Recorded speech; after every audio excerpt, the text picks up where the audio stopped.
കൊല്ലം തീരത്തടിഞ്ഞ കണ്ടെയ്നറുകൾ road മാർഗവും കടൽ തീരത്തെ പോളിത്തലൈൻ ഗ്രാന്യൂളുകളും നീക്കി തുടങ്ങി. 41 കണ്ടെയ്നറുകളാണ് കൊല്ലം ജില്ലയിൽ മാത്രം അടിഞ്ഞത്.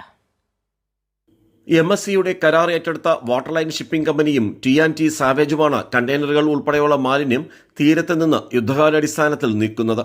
ശക്തികുളങ്ങര പള്ളിത്തീരത്തെ കണ്ടെയ്നറുകൾ വേർപെടുത്തി കണ്ടെയ്നറുകൾ പൊളിക്കാതെ തന്നെ ലോറിയിൽ കയറ്റി കൊല്ലം തുറമുഖത്തേക്ക് മാറ്റി തുടങ്ങി.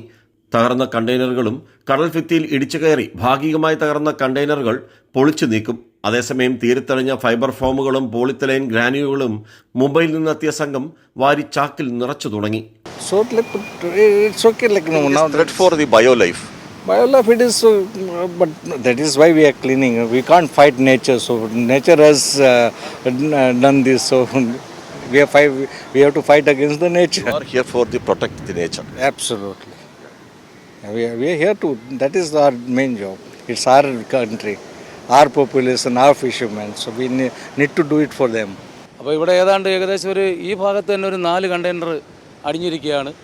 അതിൽ ഒരെണ്ണം ഈ മണ്ണിനടി പോയിരിക്കുക. ഇനി അത് വളരെ ശ്രമഫലമായിട്ട് അത് എടുക്കാൻ പറ്റും. അതിപ്പോൾ നമുക്ക് കാണാൻ പോലും പറ്റുന്നില്ല, മണ്ണിൻ്റെ അടിയില്ല. അപ്പോൾ കൃത്യമായ പോലീസിൻ്റെ സംവിധാനങ്ങളും ഗവൺമെൻറ് ജില്ലാ ഭരണകൂടം അതിൻ്റെ എല്ലാ പ്രവർത്തനങ്ങളും ഇവിടെ നല്ല ഭംഗിയായ രീതിയിൽ നടക്കുകയാണ്. ടൺ കണക്കിന് വിവിധ ചരക്കുകൾ തീരത്ത് അടിഞ്ഞിട്ടുണ്ട്. 2 ആഴ്ച കൊണ്ട് ഇവയെല്ലാം നീക്കണമെന്നാണ് സംസ്ഥാന സർക്കാർ നൽകിയ നിർദ്ദേശം. സംസ്ഥാന ഗവൺമെന്റ് ഒരു കാര്യം മാത്രമാണ് ഈ ഷിപ്പിംഗ് കമ്പനിയോട് ആവശ്യപ്പെട്ടത്.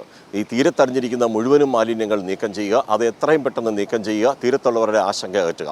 ക്യാമറാമാൻ അയ്യപ്പദേവിനൊപ്പം രാജ്കുമാർ.